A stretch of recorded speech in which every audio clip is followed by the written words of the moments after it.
Olá, meus amigos. Meu nome é Isaías Costa e é com grande alegria que eu estou aqui hoje nesse vídeo para começar uma nova fase dentro do meu canal do YouTube, o canal Isaías Costa.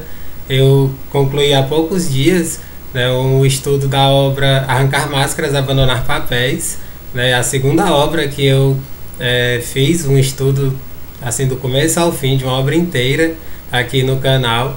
Né, eu comecei esse meu canal na pandemia do coronavírus, lá no mês de maio, assim, um pouco depois da metade do mês de maio, e comecei trazendo um estudo da obra O Poder do Agora, do Eckhart Tolle, uma obra super famosa, super conhecida, né, que já vendeu mais de 8 milhões de cópias, né, de livros pelo mundo afora. Acredito que já tenha até ultrapassado, né, esse número, né, porque eu não assim me atualizei em relação a isso, mas você imaginar um livro que já vendeu certamente mais de 8 milhões de livros, de cópias, certamente é um livro extremamente profundo, extremamente transformador. Né? Foi uma alegria ter começado esse canal a partir desse estudo. Logo em seguida eu comecei o estudo da obra Arrancar Máscaras, Abandonar Papéis, do John Powell, que é um livro voltado para comunicação interpessoal principalmente. Ele traz 25 lições, 25 regras segundo a sua escrita, né, o John Powell, para que nós melhoremos a nossa comunicação interpessoal.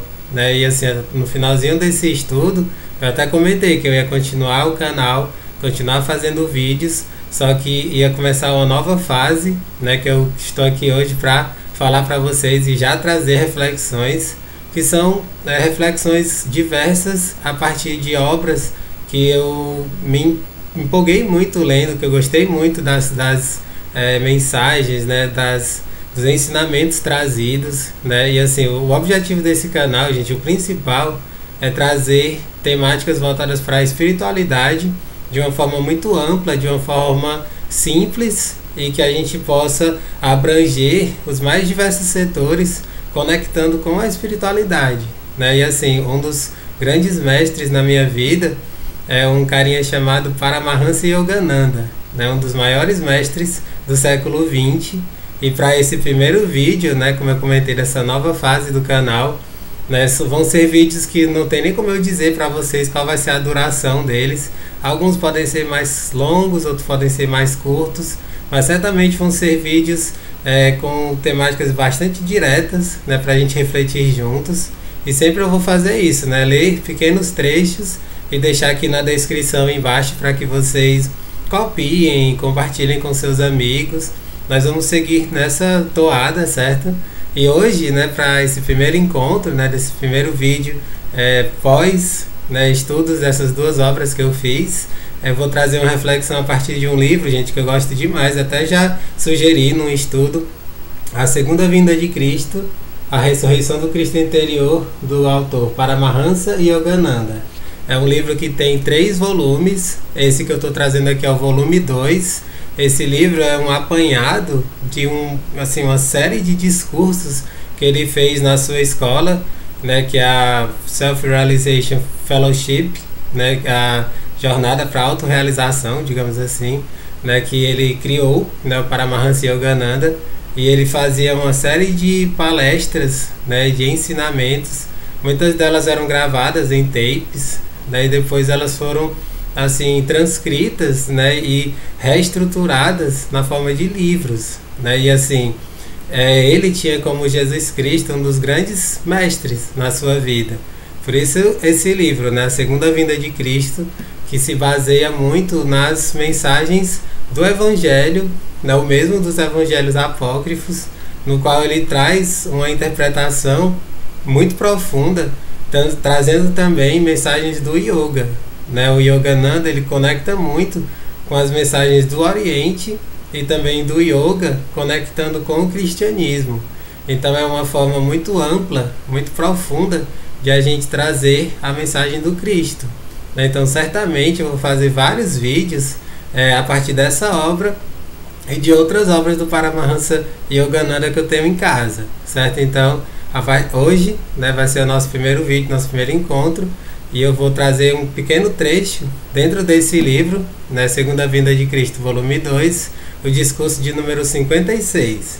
certo, gente? É um vídeo que eu vou comentar, né, nesse vídeo algumas coisas a respeito da sociedade que a gente vive, do quanto que ela é disfuncional. É uma sociedade que o sistema econômico não deu certo, fracassou completamente, e ele fala o que leva a esse fracasso tão grande desse nosso sistema econômico.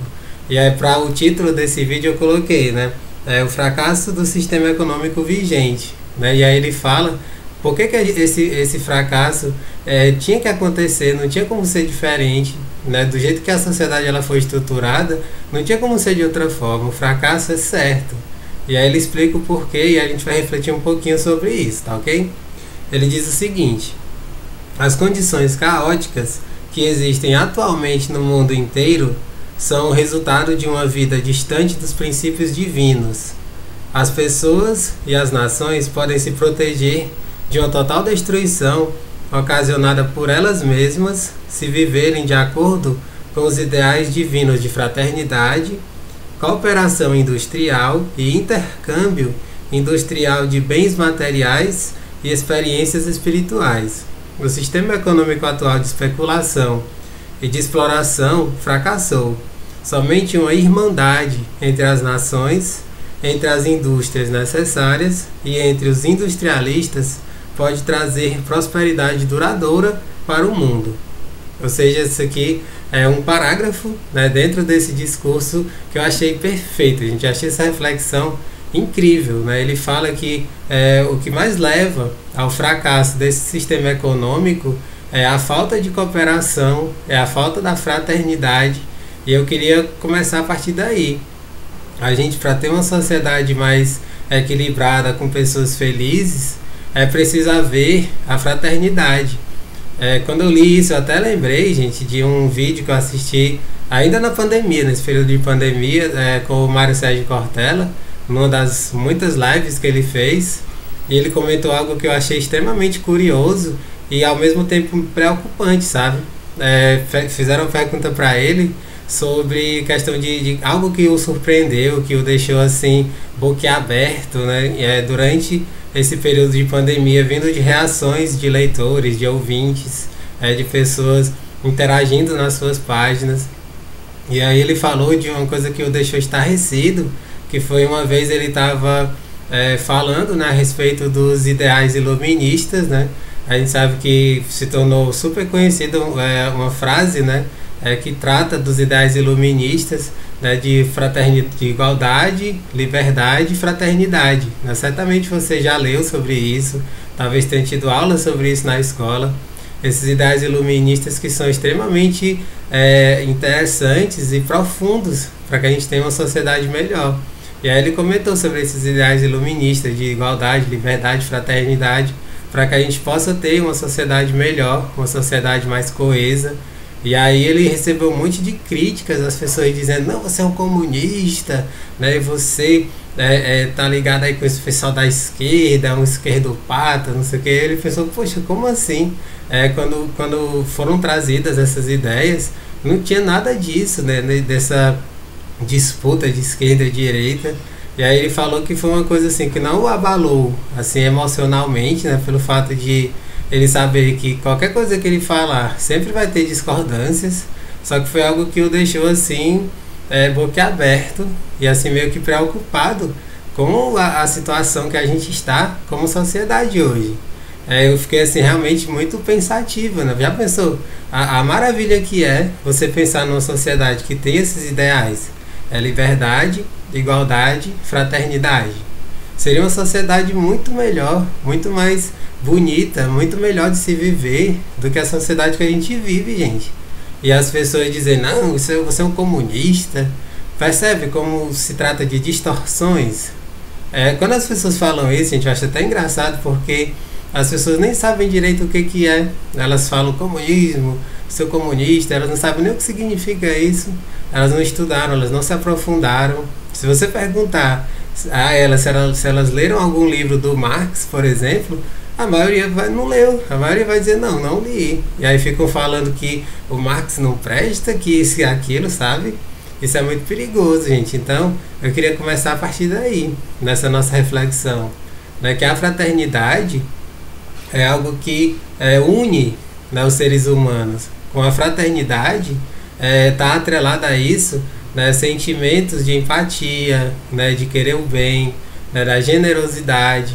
Tudo isso está dentro desse conceito, né, tão amplo da fraternidade. A fraternidade, nessa palavra, ela está nas entrelinhas dela, esse sentido de irmandade entre as pessoas, de saber que ninguém é uma ilha, né, de que nós, estando em sociedade, precisamos uns dos outros, sabe? Então, a primeira coisa é isso que ele fala, o Yogananda. Nós precisamos resgatar esse sentido de fraternidade.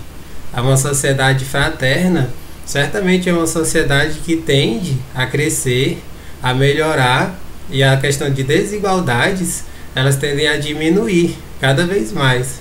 E assim, inclusive, pouco depois desse parágrafo, nesse discurso, ele fala algo que eu acho super bacana, que é sobre o quanto a desigualdade é como que um câncer na nossa sociedade, e que é tipo descabido haverem pessoas que passam fome, né, que por conta de estarem desempregadas, por exemplo, elas são colocadas totalmente ao relento, como se não fossem importantes. Ele comenta o seguinte: o fato de que alguns nada possuem, enquanto outros possuem tudo, é a causa fundamental do crime, da cobiça, do egoísmo e de outros incontáveis males sociais. Eu vou até ler outra vez. O fato de que alguns nada possuem, enquanto outros possuem tudo, é a causa fundamental do crime, da cobiça, do egoísmo e de outros incontáveis males sociais. Ou seja, a gente vive numa sociedade que tem muito crime, que tem muitas perversões, exatamente por conta disso. Uns têm tudo, né, tem esbanjando, tem acúmulos, enquanto outros não têm nada, né, estão morrendo de fome, né? E aí outra coisa que ele fala também, que eu acho fundamental de comentar, ele diz assim: ninguém deve passar fome por não conseguir emprego ou porque é ancião ou inválido. Ou seja, a gente vive numa sociedade onde pessoas desempregadas ou pessoas mais idosas, elas são consideradas, desculpa a palavra, né, às vezes elas são consideradas como se fossem um lixo, como se fossem desprezíveis, sendo que todos nós que estamos aqui vamos envelhecer, a gente pode a qualquer momento perder nossos empregos. Inclusive isso foi algo que aconteceu imensamente ao longo da pandemia. Até pessoas da minha própria família, extremamente gabaritadas, que já fizeram diversos cursos, perderam seus empregos. Então, já pensou você considerar essas pessoas como se não fossem importantes, né? Como se colocassem ao relento, sabe? Tudo isso faz parte dos enormes desequilíbrios da sociedade onde a gente vive. Isso pode mudar a partir desses princípios, né, de fraternidade, e aí eu complemento com o de liberdade e de igualdade. A igualdade não é no sentido de você é igual ao outro. Nós não somos iguais no sentido matemático da palavra, não é isso. Nós somos semelhantes. Isso é algo que sempre que eu posso, eu faço essa diferenciação. Quando se fala de igualdade, não significa que eu sou igual a você que está me assistindo, uma pessoa lá no Japão, outra lá na Bélgica. Nós não somos iguais no sentido matemático, uma coisa igual a outra. Nós somos semelhantes. Somos seres humanos, temos nossas virtudes, nossos defeitos, estamos aqui para aprender, para nos aperfeiçoarmos, para evoluirmos, e a partir desse sentido de igualdade, no sentido de que todos nós podemos ter uma vida harmoniosa, uma vida plena, é o que esses ideais trazem, desses ideais iluministas que estão meio que nas entrelinhas, né, dessas palavras do Yogananda.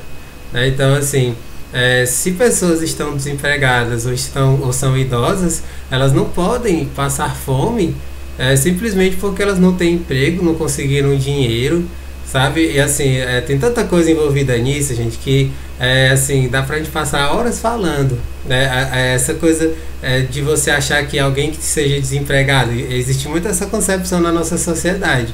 Alguém que esteja desempregado é porque não procura, é porque é preguiçosa, é porque não quer trabalhar. Percebe assim a quantidade de julgamentos que existem por trás desse tipo de frases, desse tipo de afirmações? Muitas vezes isso é uma falácia gigantesca.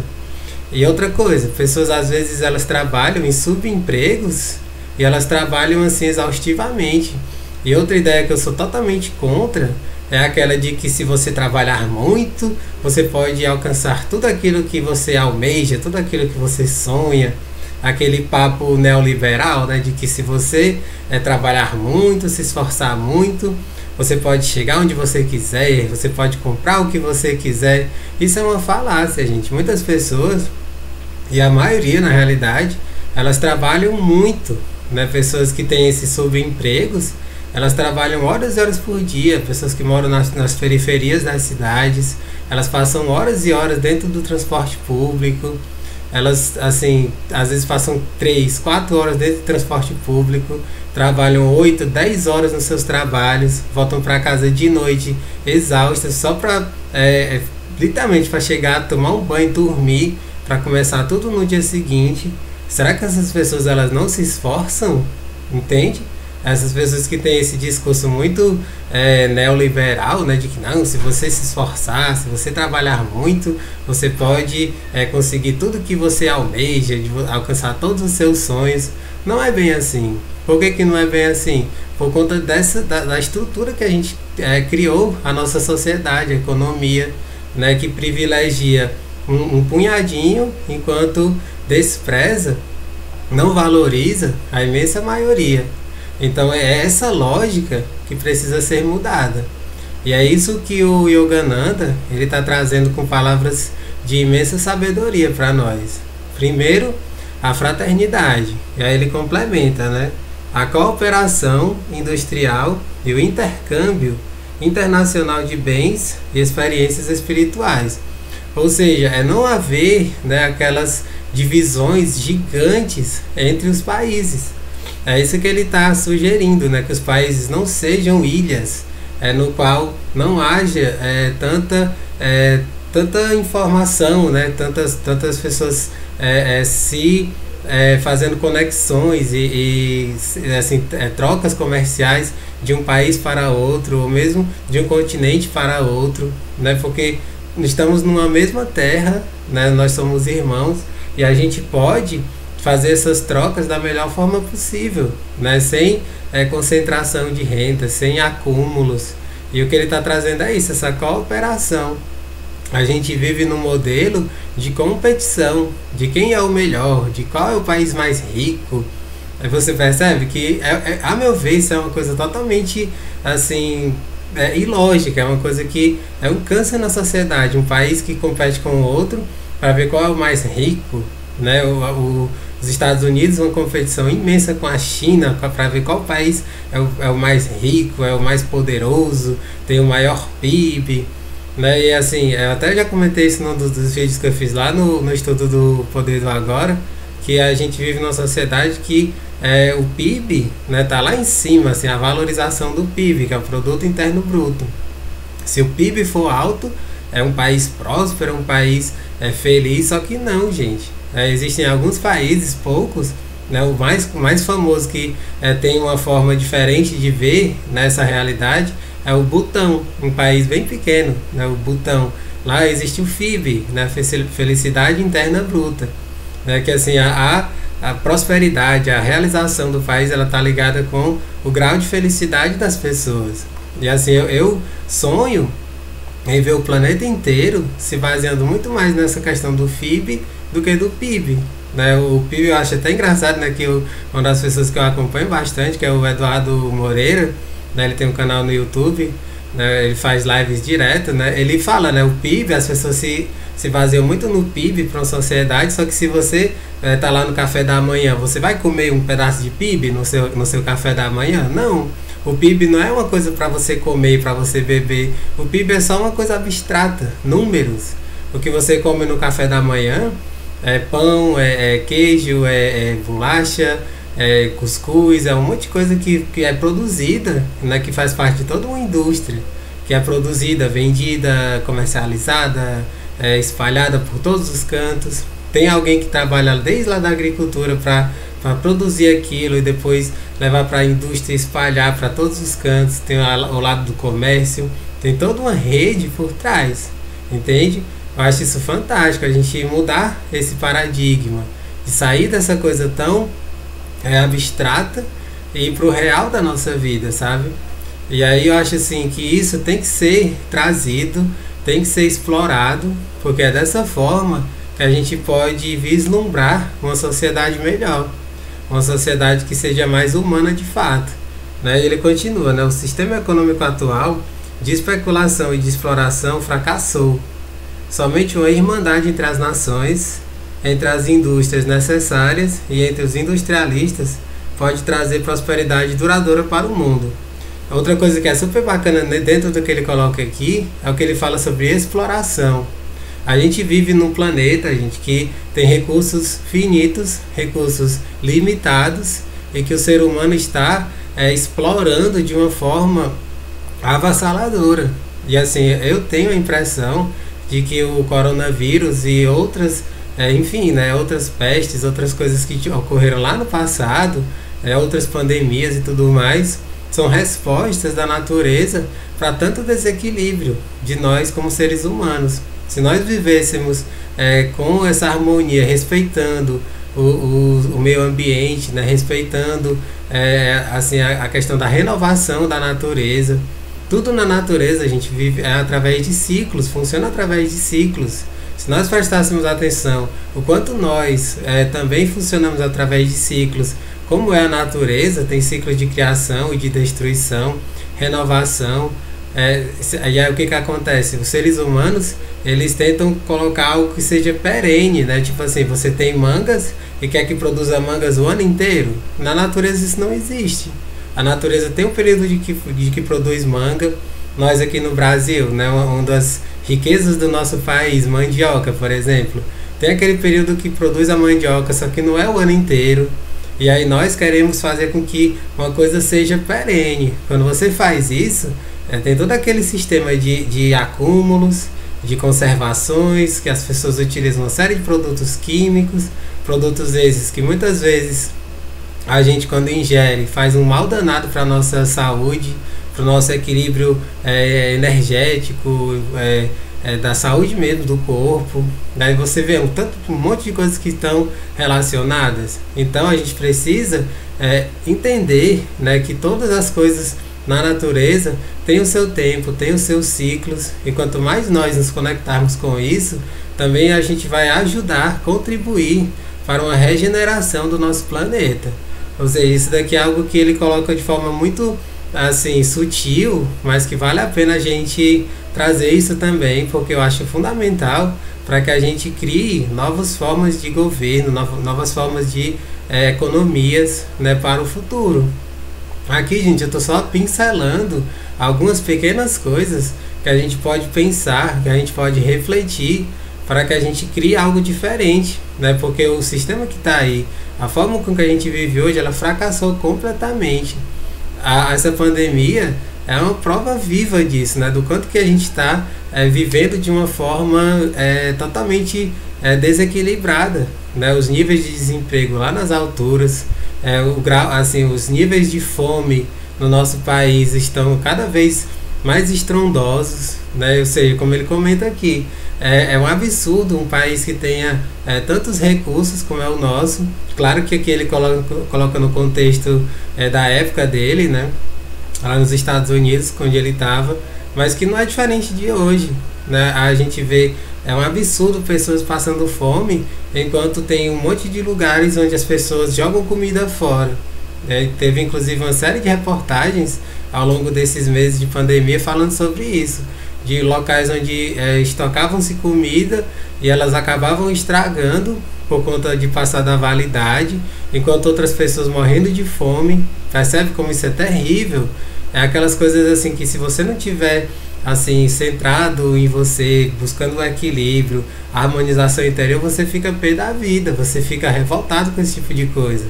Eu não me revolto porque eu trabalho muito esse lado emocional, mas é algo que a gente precisa questionar. Por que é assim? Pode ser diferente. Então, com esse pequeno vídeo, eu estou trazendo essas reflexões para que a gente pense sobre isso e para que a gente se aprofunde nessa espiritualidade tão ampla que o Yogananda está nos trazendo.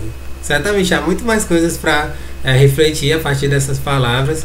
Eu trouxe aqui pequenos insights, né, pequenas reflexões, que é como eu expliquei no começo, né, desse vídeo. Eu vou trazer pequenos vídeos, né, pequenas reflexões, mas com grandes insights, para que a gente transforme a nossa vida e leve isso para o mundo, né, leve isso para as outras pessoas. E aí, antes de concluir, gente, só pedir a vocês que deem um like, né, um joinha no vídeo. Esse like é super importante, porque o YouTube ele funciona a partir dos likes, né? Quanto mais likes, mais curtidas os vídeos têm, ele entende que é um conteúdo relevante e coloca como recomendação para outras pessoas. E caso você esteja assistindo esse vídeo pelo Instagram, que é o Isaías Costa 14, eu sempre coloco os vídeos que eu faço lá no IGTV, porque é uma forma de atingir mais pessoas, né?